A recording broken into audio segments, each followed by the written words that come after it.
우리 오늘 마태복음 오늘 본문 봉독한 말씀을 중심으로 해서 성탄에 대한 태도들이라는 제목으로 말씀 전하도록 하겠습니다. 우리 말씀 전하기 전에 우리 옆에 분들에게 인사했으면 좋겠습니다. 잘 오셨습니다. 즐거운 성탄입니다. 즐거운 성탄입니다. 하나님께서 우리를 평화로 가득 채워주실 줄로 믿습니다. 하늘의 영광으로 우리를 채워주시는 오늘 이 밤이 되시기를 주님의 이름으로 축복합니다. 왜 그렇습니까? 하나님께서 하나님을 기억하고 나온 자들에게 갑절의 은혜를 주실 줄로 믿습니다. 지금부터 주일날 저녁 때까지 허랑방탕한 사람들은 기회거든요. 이제 아주 그냥 밤거리를 쏘다니면서 자기의 욕망을 채울 그런 일들로 가득 채울 수 있는 기회지만, 여러분, 하나님의 말씀으로 하나님의 은혜로 채우기 위해서 이 자리 가운데 오신 여러분에게 하나님께서 더 큰 은혜를 베풀어 주실 줄로 믿습니다. 왜냐하면 그 태도가 다르기 때문에, 그 사람들과 가진 태도가 완전히 확실하게 다르기 때문에 그런 줄로 믿습니다.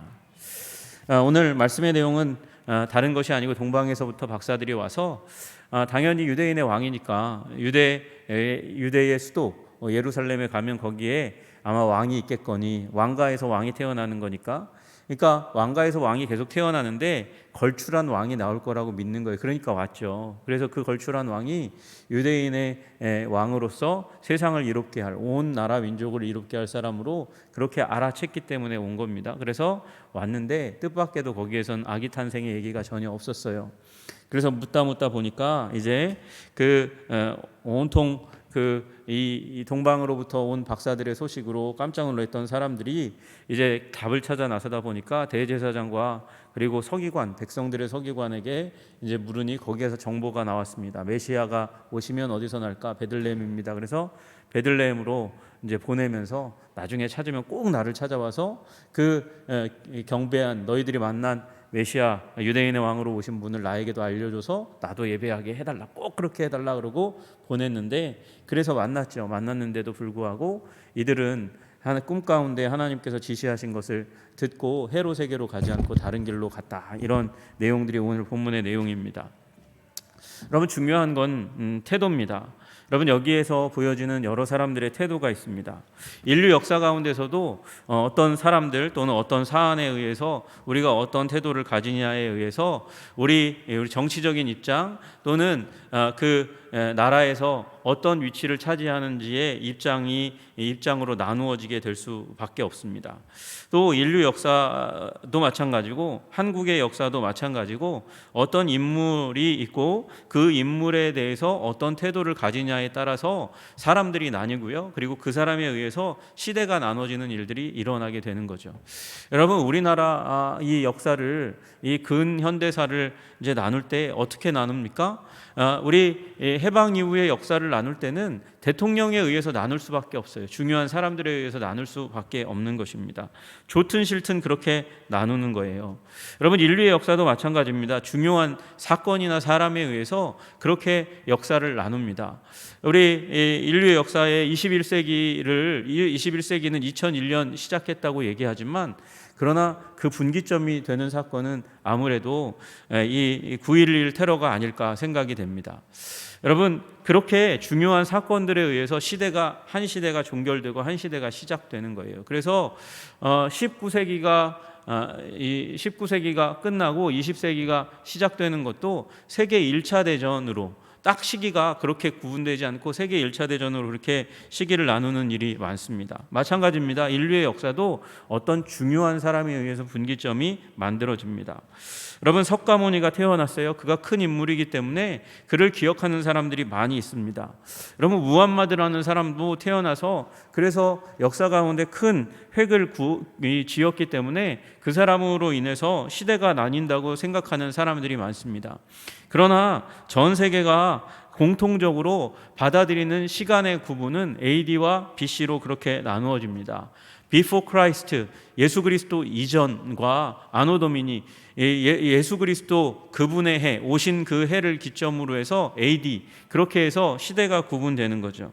여러분, 다시 얘기하면 이 인류 역사는 예수님에 의해서 나누어지고 예수님에 의해서 가지고 있는 태도에 의해서 사람들이 그 입장이 나뉜다고 얘기할 수 있을 겁니다. 여러분 누가복음 2장 10절에 말씀하세요. 내가 온 백성에게 미칠 큰 기쁨의 좋은 소식을 너희에게 전하노라. 그렇게 이야기하면서 천사가 와서 이제 메시아의 태어나심에 대해서 말씀하세요. 이 온 백성에게 미칠 큰 기쁨의 좋은 소식으로 말미암아 시대는 나누어질 거고요. 그리고 그 큰 기쁨의 좋은 소식, 그 좋은 소식에 대해서 어떤 태도를 가지느냐에 따라서 사람들의 무리가 나누어진다는 사실을 우리는 기억해야 합니다. 여러분, 우리 온 백성에게 미칠 큰 기쁨의 좋은 소식, 예수님이 가져오신 그 구원의 소식, 예수님을 인류에게 선물로 주신 그 하나님의 놀라우신 사랑에 대해서 좋은 태도, 바른 태도 가짐으로 말미암아 구원의 자리 가운데 나아가시는 변화받고 은혜 받는 여러분 되시기를 주님의 이름으로 축복합니다. 여러분 어떤 태도를 가지냐? 오늘 본문을 보면 여러분 네 부류의 사람들이 존재합니다. 여러분 네 부류의 사람들이 존재하고 그들마다 각각 약간의 태도가 다 다릅니다. 여러분 먼저 어떤 사람이 나타납니까? 헤롯이 나타납니다. 헤롯과 그와 함께한 사람들의 태도는 어떤 태도들이었습니까? 여러분 이들이 예수님이 오셨다는 유대인의 왕이 오셨다는 소식을 동방 박사들에게 들었을 때 그들은 이 소식으로 말미암아 깜짝 놀랐습니다. 깜짝 놀래고 그리고 이 유대인의 왕이 어디서 태어날지 샅샅이 조사했습니다.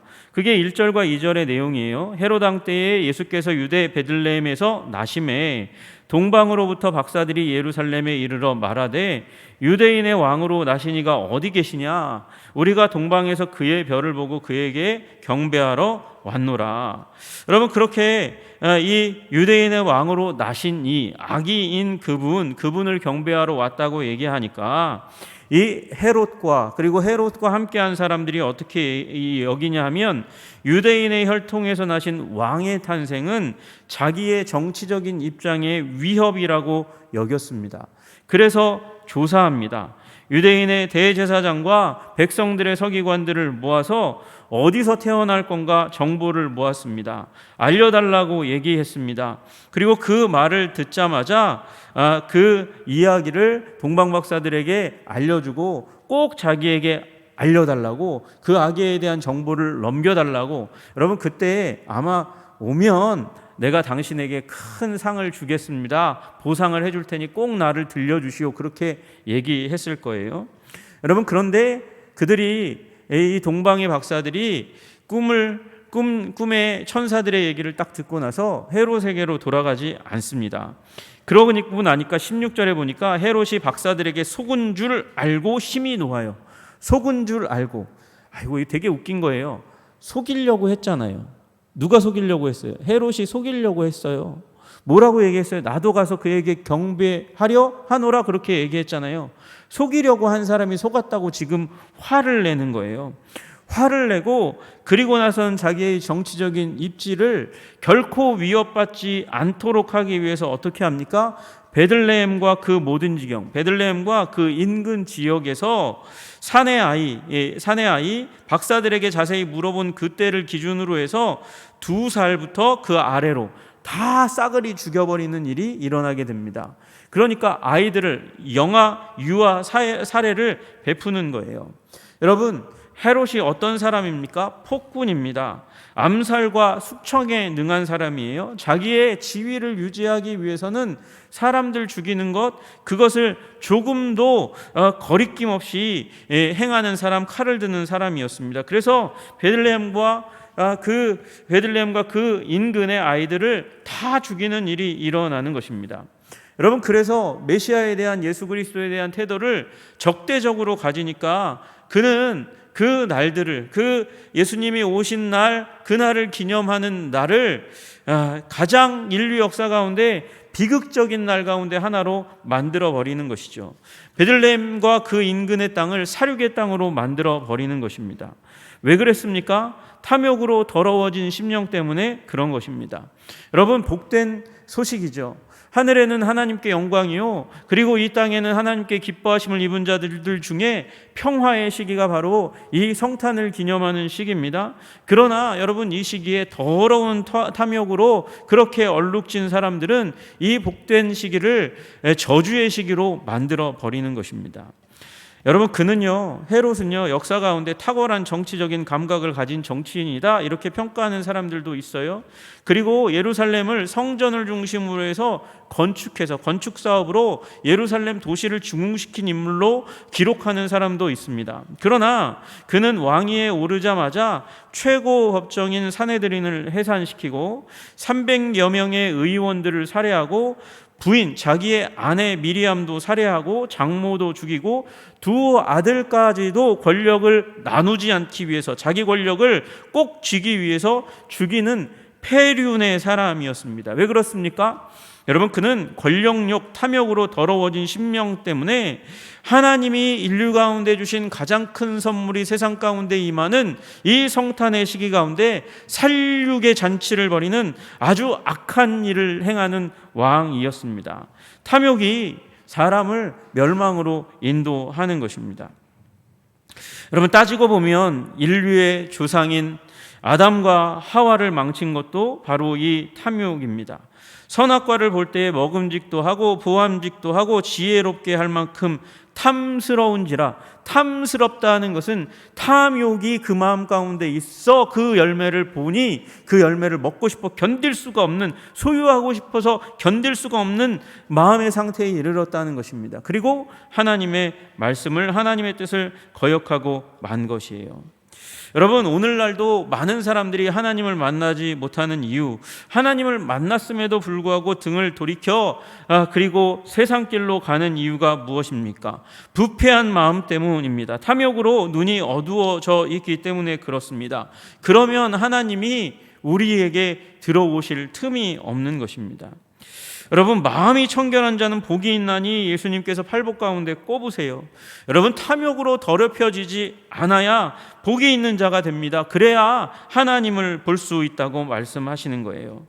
여러분, 음행과 온갖 더러운 것과 탐욕은 그 이름이라도 부르지 말라고 말씀하세요. 이게 성도의 마땅한 바라고 말씀하십니다. 왜냐하면 우리 마음 가운데 하나님이 정말 불붙듯이 분명하게 너무도 강력하게 살아있도록 하기 위해서 탐심은 하나님을 볼 수 없게 만드니까, 하나님을 보려면 탐욕을 내어 쫓아야 하니까.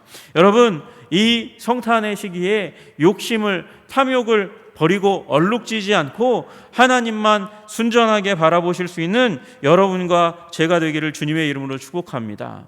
여러분, 크리스마스의 탐욕으로 무언가 가지고 소유하고 채우려고, 그리스도 아닌 것으로 채우려고 하는 그런 시기로 삼아가면 이 크리스마스는 가장 큰 저주의 시기가 될 것입니다. 여러분, 주님만 바라보고 주님만 의지하고 주님만 소유하기를 소원하시는 여러분 되시기를 주님의 이름으로 축복합니다. 강력한 욕망이 문제예요. 또 하나의 문제는 무엇일까요? 여러분, 무관심이 또한 문제입니다. 무관심의 문제에 누가 무관심의 사람들이었습니까? 제사장과 서기관의 무리들이, 그리고 예루살렘의 온 백성들이 다 무관심의 사람들인 거예요. 여러분 보십시오. 2절에 보니까 유대인의 왕으로 나신 이가 어디 계시냐? 우리가 동방에서 그의 별을 보고 그에게 경배하러 왔노라 하니 헤롯 왕과 온 예루살렘이 듣고 소동했대요. 뉴스를 들은 거예요. 깜짝 놀랄 만한 뉴스를 듣고 예루살렘이 완전히 다 뒤집어졌습니다. 그러면 그 뉴스의 결과에 귀를 기울여야죠. 그래서 물었어요. 대제사장과 서기관들에게 물어서 답을 얻었습니다. 답을 얻었으면 여러분, 그 대제사장의 무리 가운데 몇은 그래도 베들레헴에 가봐야 되는 게 당연한 거 아닌가요? 그래야 되는 거 아니에요? 여러분, 서기관들 중에 일부는 다 못 간다 할지라도 일부는 길을 이 동방의 박사들과 함께 길을 떠나도록 해야 되는 게 맞는 것이 아닐까요? 이방인이죠. 이방인이니까 그들 쫓아가는 건 조금 그렇다 할지라도 후발대로 보내든지 같이 보내든지 보내야 되는 게 맞는 거 아닐까요? 온 백성이 소동했다고 그러는데 이 백성들 가운데 쫓아나서는 사람이 하나도 없네? 왜 이럴까요? 무관심하기 때문에 그런 것이죠. 여러분, 베들레헴이라고 답이 나왔는데 안 가는 거예요. 여러분, 그 베들레헴이라고 말씀하신 성경이 어딥니까? 미가서가 그렇게 말씀하셨잖아요. 성경이 그렇게 말씀하시는 거예요. 하나님의 말씀이 그렇게 말씀하시는 거예요. 그리고 자기네들은 누구보다도 더 성경의 권위를 인정하는 사람들이 아닙니까? 여호와 하나님을 인정하는 사람들 아닙니까? 여호와 하나님을 인정하기 때문에 대제사장으로서 사람들을 예배할 수 있도록 인도하는 인도자가 대제사장의 무리이고, 성경이 하나님의 말씀이기 때문에, 진리이기 때문에, 하나님의 책이기 때문에 그 말씀을 연구하고 하나님의 약속과 예언에 따라서 이스라엘의 역사를 연구하고 답을 주는 사람이 서기관이라고 하면, 그 하나님의 말씀이 답을 내었다고 하면 그러면 나가야 되죠. 가야죠. 그 자리 가운데 유대인의 왕이라고 얘기하는 그 얘기를 들었으면 보내봐야 하는 거죠. 아무리 이방인이 얘기했다 할지라도 보내봐야 하는 것이죠. 그런데 이들은 메시아의 탄생 앞에 너무도 의외의 반응을 보이고 있습니다. 이방인 박사가 유대인의 왕 메시아라고 추정되는 인물의 탄생을 말씀했는데, 그렇게 얘기했는데도 불구하고 너무나 무감각하고 무관심한 태도를 보이고 있는 거예요. 예배와 말씀에 대한 열정이 있는데 그렇게 행할 수 있을까요? 여러분, 그들은 어쩌면 직업적으로 예배를 인도하고 직업적으로 성경을 연구했을지 모르지만, 그 성경이 말하는 바 하나님의 이 땅 가운데 보낼 메시아에 대해서는 별로 관심이 없는 사람이에요. 여러분, 왜 그랬을까요? 아마도 헤롯의 눈치가 보였을지 모르겠어요. 헤롯의 눈치가 보이니까 같이 따라가서 예배드리면 혹시 나도 저 잔인한 헤롯에 의해서 댕강하는 게 아닐까? 내가 그 자리를 떠나 있는 동안 내 제사장의 자리가 빼앗기고 서기관의 자리가 빼앗기는 것은 아닐까? 이 자리에서 내가 누리고 있는 이 제사장의 권위와 그 지위를, 그리고 서기관의 지위와 그 직책을 혹시 내가 떠나갔다가 다 잃어버리는 것은 아닐까? 여러분, 그들은 이 사람들이, 답을 낸 사람들이 오랫동안 그 예배를 인도하는 대제사장으로 그리고 서기관으로 일을 했다라면 더 큰 문제가 일어나는 거죠.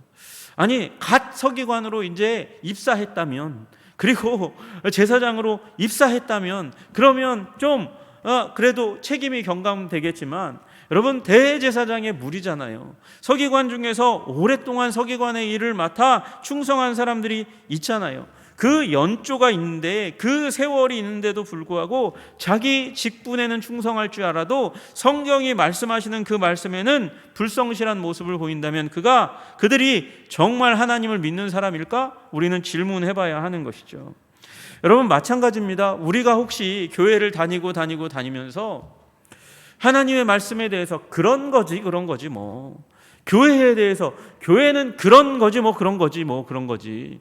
여러분, 그렇게 기대도 없고 관심도 없는 모습으로 우리가 점점 더 굳어간다면, 교회가 뻔히 그렇게 가는 거고, 1년의 행사가 그렇게 가는 거고, 목사님은 생각을 그렇게 할 수밖에 없는 거고, 장로님들은 그렇게 생각할 수밖에 없는 거고, 권사님들은 그렇게 행동하는 거지, 사람이 다 그렇지, 그렇게 여기고, 우리 하나님의 교회에 나와서 예배 드릴 때마다 관심이 별로 없고 기대감이 별로 없다면, 여러분, 어쩌면 우리는 여기 대제사장과 서기관과 다를 바가 없는 것이죠. 해마다 찾아오는 그 크리스마스 가운데 크리스마스에 관련된, 예수님의 탄생과 관련된 그 말씀 몇 마디 하고 목사님은 끝날 거고, 우리는 다만 그 성탄의 시즌에 부르는 찬송가 몇 번 부르고 캐롤 부르고, 그러다가 이 크리스마스 시즌은 지나가는 거야. 그렇게 여기면 여러분, 우리 가운데 이 제사장과 서기관의 무리와 다를 바가 없는 모습이 보여지는 거예요. 예수님에 대한 소식이 있는데도 불구하고 미동도 하지 않아요. 움직이지도 않아요. 자리를 뜨지도 않아요. 여행에 대한 계획을 세우지도 않는 것이죠. 여러분, 우리 기대감을, 무관심으로부터 떠나서 기대감을 갖는 여러분 되시기를 주님의 이름으로 축복합니다. 여러분, 뉴스가 오면, 말씀이 오면, 새로운 생각의 변화가 내 마음 가운데 있으면, 여러분, 우리 마음에 새로운 자세를 가다듬고 하나님께서 주실 은혜를 바라보고 소망하시는 여러분 되시기를 주님의 이름으로 축복합니다. 여러분, 우리 자세히 살펴보면 나를 움직이는 건 뉴스인 것 같아요. 실제로 일어나지 않았는데 그런데 이런 일들이 일어나고 있습니다. 저런 일들이 일어나고 있습니다. 그 소식에 의해서 마음이 설레고 움직이고 그리고 행동하고 그러다가 그 행동 속에서 내 삶이 만들어지는 거죠. 여러분 제가 이제 퍼스펙티브스라는 프로그램을 2000년도 고 어간에 이제 만났어요. 만나서 12주 동안 훈련을 받았어요. 그런데 훈련을 받았는데 제가 너무 좋은 거예요. 훈련이 너무 좋아서. 그래서 그 훈련에 한 번 더 참여해 보려고 조장한다 그랬어요. 갔더니 사기당한 것 같아. 조장 모임이 이제 그 강의 듣는 시간에 있으니까 강의는 실제로 더 못 들어요. 그런데 제가 그 훈련을 지나가면서 한 해, 두 해, 세 해, 네 해 지나가면서 아마 강의 똑같고 조모임 똑같고 진행하는 거 거의 똑같고 회의하는 것도 거의 똑같고 그렇게 했더라면 저는요 별로 변화가 없었을지 모르겠어요. 지금 20년 동안 그 관계를 유지하면서 오지 못했을 것 같아요. 그런데 제가 그 기간 동안에 꼭 그 초기 10년 동안은 했던 일이 있어요. 교과서를 훈련이 시작할 때마다 교과서를 한 번씩은 다 읽어보겠다. 여러분 우리 전도사님들이 훈련을 받았는데 교과서가 이따마씩 두꺼워요. 이게 잘못해서 집어서 던지면 맞으면 죽을지도 모르는 책이라고 우리가 항상 얘기하는 책이거든요. 그걸 학기 시작할 때마다 한 번씩 읽는다는 건 결코 쉬운 일이 아니지만 그렇게 읽을 때마다 새로운 가르침이 새로운 인사이트가 하나님의 말씀과 하나님의 계획과 뜻에 대한 새로운 눈을 뜨는 일들이 일어나고요. 그걸 읽었더니 그 책이 저의 사역의 근간을 이루는 일들이 일어나는 거예요. 여러분 저는 그런 일이 여러분과 저의 삶 가운데 또 일어나기를 주님의 이름으로 축복합니다. 여러분 올해 성경 통독했습니다. 구약을 한 번 읽었습니다. 신약을 2번 읽었습니다. 여러분 그러니까 좋은 일이 일어났죠. 그래서 거기서 끝이 아니고요. 볼 만큼 본 게 아니고요. 내년에도 또 성경 통독할 줄로 믿습니다. 퍼스펙티브스라는 그 맞으면 죽을 수도 있는 그 두꺼운 책보다 더 위대한 책이 성경이에요. 성경을 읽으면서 하나님께서 우리에게 새로운 가르침을 주시고 그 말씀에 의해서 가슴이 설레고 그 말씀에 의해서 움직여가고 그래서 우리 삶이 변화되고 성장하는 일들이 일어나게 될 줄로 믿습니다. 예수님의 오심에 대한 소식, 성경의 이야기 초점이 무엇입니까? 예수 그리스도이십니다. 예수 그리스도의 오심과 그리고 다시 오심, 그 중간에 이 땅 가운데 예수님께서 행하셨던 그 사역들을 보시면서 그 사역이 오늘 성령 받은 자들의 물이 여러분과 저의 삶 가운데 재현되고 말미암아 우리들의 삶을 통해서 하나님께서 기적의 현장을 만드시는 것을 보게 될 줄로 믿으시기를 주님의 이름으로 축복합니다. 여러분 무관심으로부터 나와야 돼요. 무관심으로부터 나와서 기대와 소망을 가지고 나아가는 동방박사들과 같은 존재들이 다 되시기를 주님의 이름으로 축복합니다. 여러분 이들은 감격적인 성탄을 맞이했습니다. 동방의 박사들은 감격적인 성탄을 맞이한 사람들이에요. 여러분 이들은 이 메시아 예수의 별을 보고 나서 그리고 길을 움직여가기 시작했습니다. 여러분 이들은 도대체 별을 보고 무엇을 어떻게 안 것일까요? 우리는 몰라요. 그러면 여러분 우리 현대 시대 가운데 별을 연구하는 사람들이 보통 두 부류로 나누죠. 그죠? 극단이에요. 이 사람들이 지금 굉장한 극단 가운데 있어요. 한 부류는 천문학을 연구하는 사람들이 있잖아요. 별의 움직임을 연구해요. 그저 신비는 빼고 물리학적으로 별이 어떻게 움직여가는지 그것을 연구하는 그런 천문학자들이 있어요. 또 한 사람들은요, 별을 연구하는 어떤 사람들이 있어요? 점성술사들이 있어요. 별을 가지고 뭘 하죠? 점을 쳐요. 그 점 가운데 굉장히 많은 내용은 굉장히 근거가 없는 허무맹랑한 얘기일 수 있어요. 여러분 그런데 우리 창세기 1장 14절에 보면 이런 말씀이 있는 거 아세요? 하나님이 이르시되 하늘의 궁창에 광명체들이 있어. 그러면 이게 뭐가 되겠습니까? 달과 해와 별들이겠죠. 낮과 밤을 나뉘게 하고 그것들로 징조와 계절과 날과 해를 이루게 하라.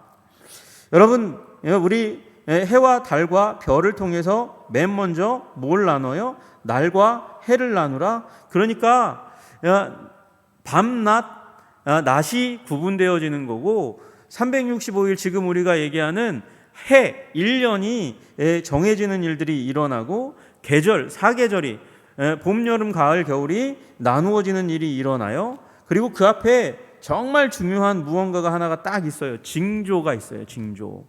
여러분, 별들을 통해서 하나님께서 세상을 움직이는 징조를 보여주신다고 말씀하시는 거예요.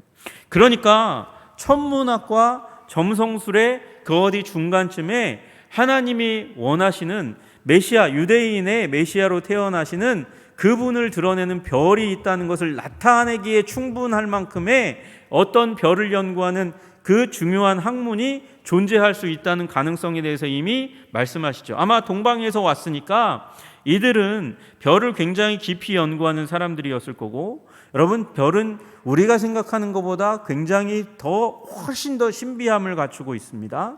여러분, 오늘 우리는 별에 대한 신비함이 없어요. 왜 그럴까요? 안 보이니까. 전기불이 너무 환하게 밝혀져 있으니까 하늘의 별을 볼 수가 없어요. 그러니까 하늘의 별을 보고 신비를 느낄 수가 없어요. 그래서 현대인의 문제가 저는 그 중에 하나가 그 문제라고 생각해요. 여러분, 하늘의 별을 보시는 시간을 가끔씩 가져보시기를 주님의 이름으로 축복합니다. 누군가가 그런 얘기를 하셨어요. 제가 이제 그 외국에서 별을 이제 얘기하시면서 저한테 무슨 얘기를 하냐면, 아마도 요새 별자리 어느 나라 어느 민족이 별을 본 것을 근간으로 해서 별을 점성술을 하나요? 그리스 신화를 중심으로 하죠. 여러분, 다시 얘기해서 사람들은 별을 바라보면서 자기들이 알고 있는 스토리를 그 하늘에 반영시키는 일을 하는 거예요. 그죠?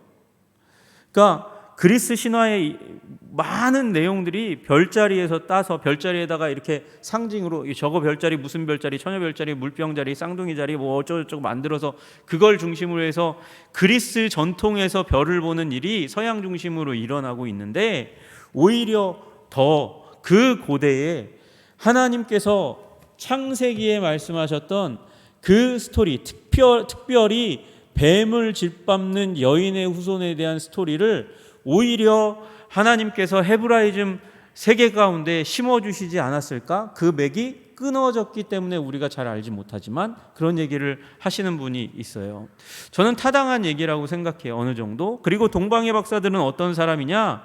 아마도 이 유대인 가운데 포로로 잡혀갔던 바벨론 또는 페르시아의 거기 디아스포라 유대인 또는 유대인의 후손, 그들과 함께 교류했던 사람들의 일부가 유대인의 왕에 대한 별을 연구했고, 그 밝게 빛나는 별을 보고 여기까지 오게 된 것이 아니겠는가, 그렇게 생각하는 분들이 있는 거죠.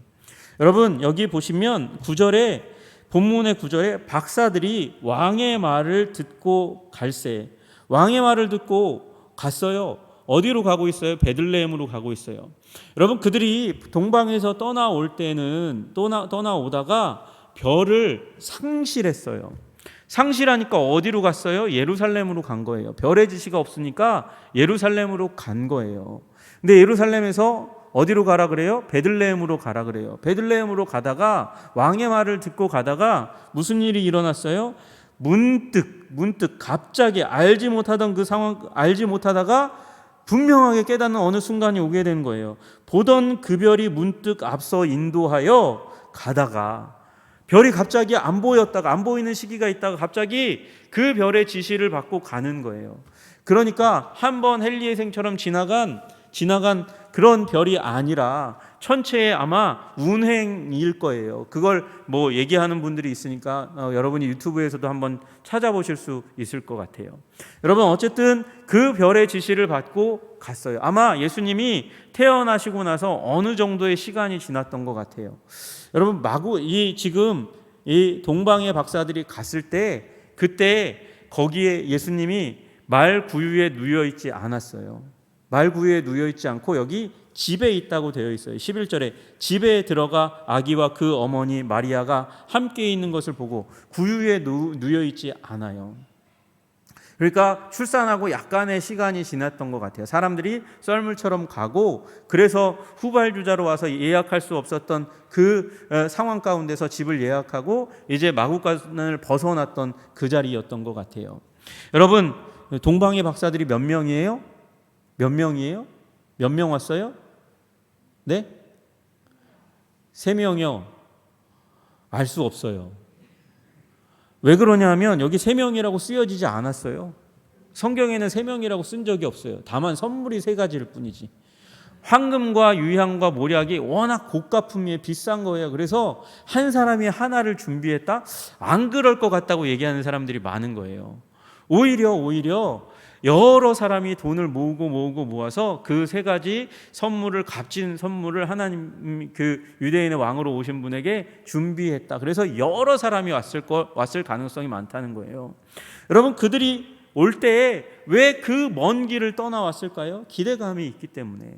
여러분, 먼 길을 떠나올 때는 기회비용이 발생하는 거예요. 자기의 나라 가운데 있을 때 자기가 벌어들일 수 있는 경제적인 수입이 있을 수 있어요.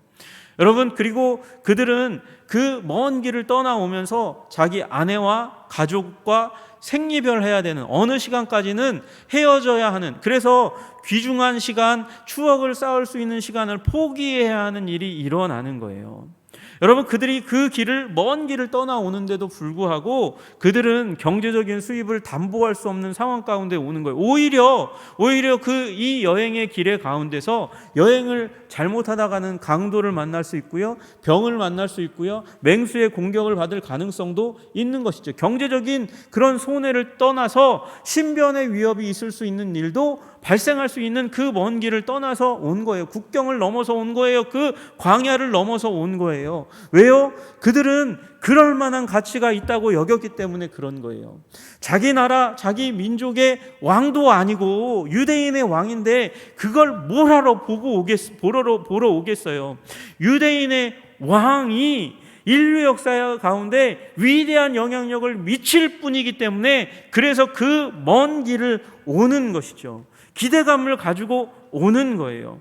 여러분, 동방의 박사들이니까 이방인이잖아요. 이방인의 예배를 받는 거예요. 유대인들은 예배하지 않는 그 가운데서 이방인이 그 먼 길을 와서 예배했다고 얘기하는 거죠. 무엇 때문에요? 기대감을 가지고, 소망을 가지고, 열망을 가지고 인류 역사의 새로운 변화 분기점을 만들 뿐이라고, 그렇게 별이 자신이 평생 동안 그렇게 연구한 별의 학문이 그렇게 말씀하시니 그 먼 길을 쫓아온 거죠.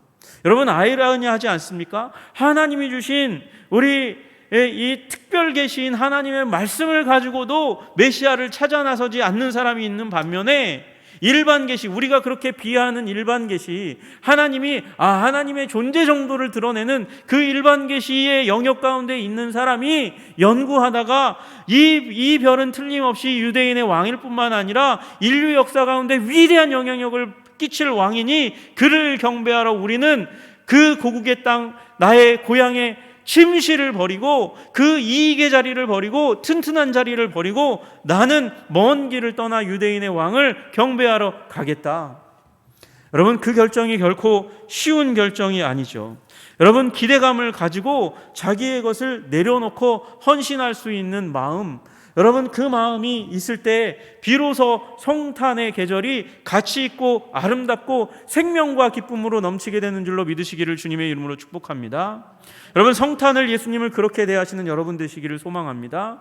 여러분, 예수님을 만나러 올 때마다, 여러분 예배하러 올 때마다, 그리고 여러분이 골방에 기도하러 들어갈 때마다, 여러분 사실은 포기의 시간이죠.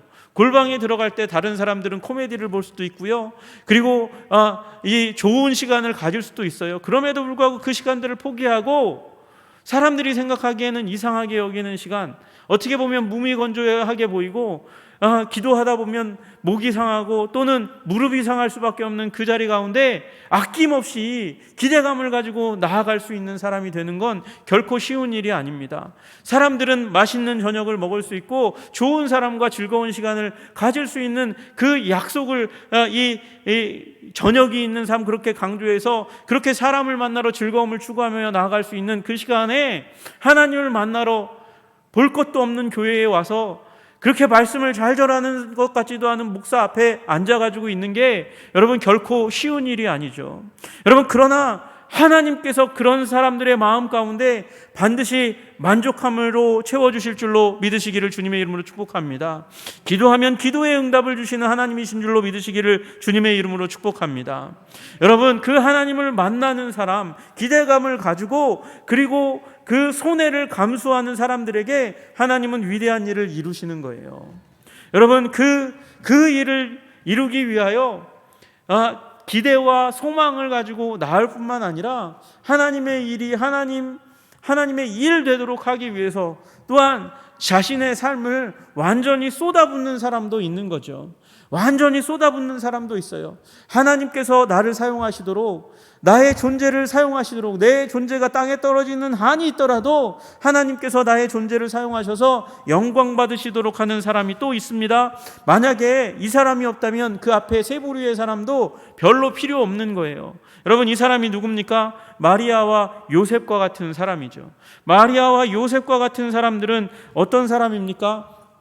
하나님이 계획하신 그 일이 되도록 하기 위해서 자신의 인생을 거는 사람이에요. 내어놓는 사람이에요.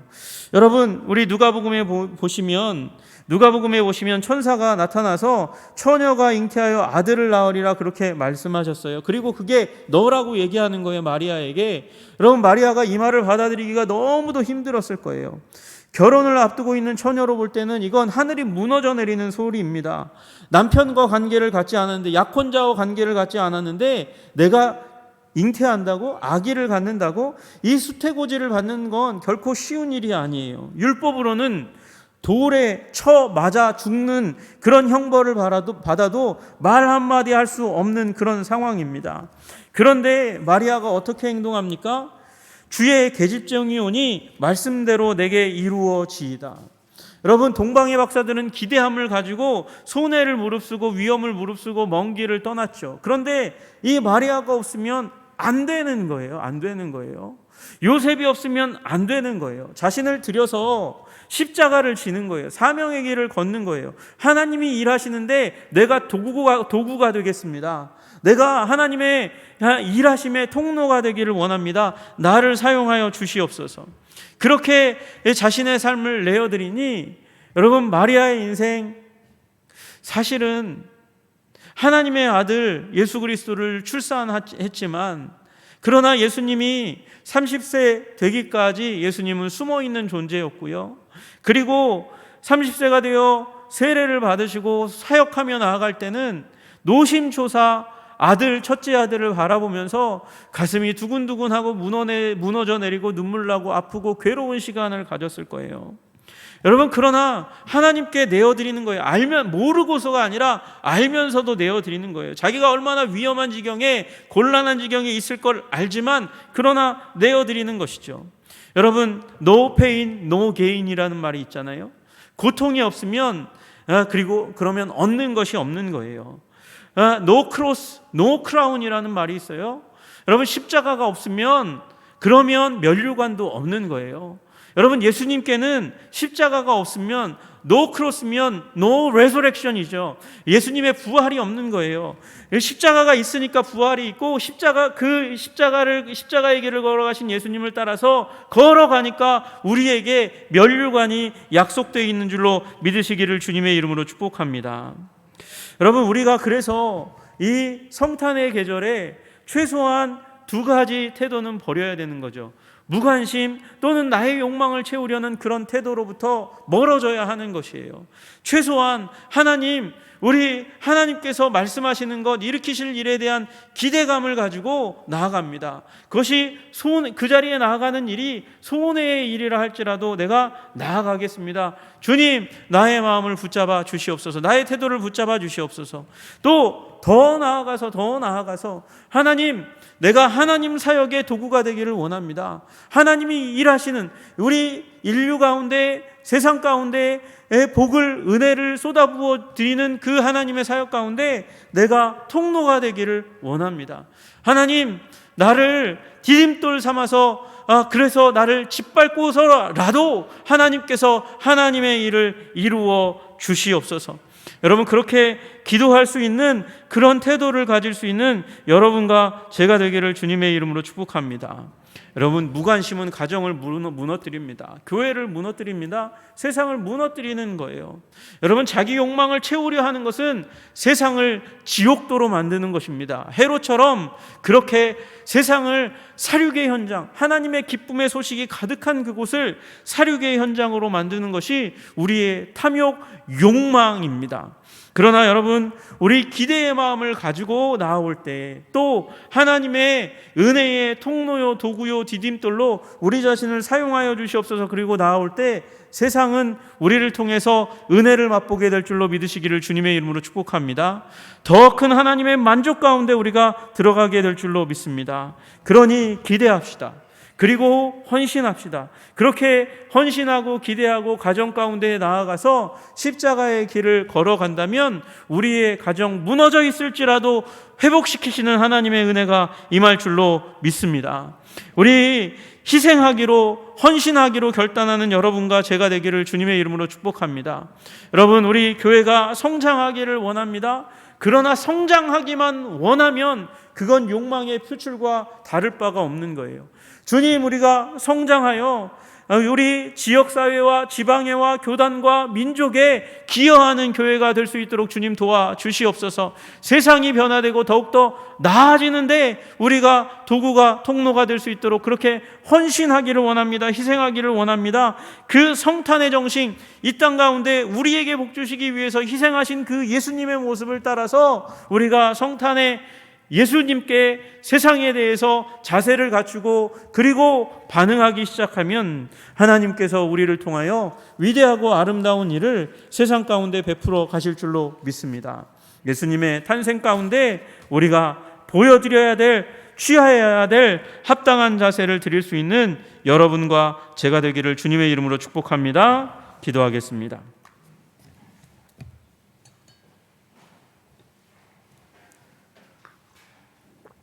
하나님 아버지, 예수님이 이 땅 가운데 은총을 주기 위해서 이 땅에 오신 인류의 분기점 되는 성탄의 그 순간에도 자기 욕망을 채우려 그렇게 눈에 불을 켜고 뛰어드는 헤롯과 같은 아버지, 그런 모습으로 우리가 이 세상을 살아가지 않도록 주님 도와주시옵소서.